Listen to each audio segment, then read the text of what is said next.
વાવ થરાદમાં નર્મદા કેનાલમાં પાણી ચાલુ રાખવાની ઉઠી માંગ। કોંગ્રેસના નેતા ઠાકરસિંહ રબારીએ મુખ્યમંત્રીને લખ્યો પત્ર। નર્મદાની કેનાલમાં 30મી એપ્રિલ સુધી પાણી ચાલુ રાખવાની રજૂઆત કરાઈ।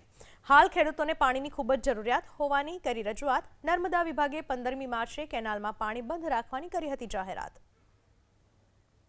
કોંગ્રેસના નેતા ઠાકરસિંહ રબારીએ મુખ્યમંત્રીને કરી રજૂઆત। કેનાલમાં પાણી ચાલુ રાખવાની રજૂઆત કરવામાં આવી છે, જેનાથી ખેડૂતોને ફાયદો થઈ શકે। હાલમાં ખેડૂતોને પાણીની ખૂબ જ જરૂરિયાત હોવાની તેમણે રજૂઆત કરી।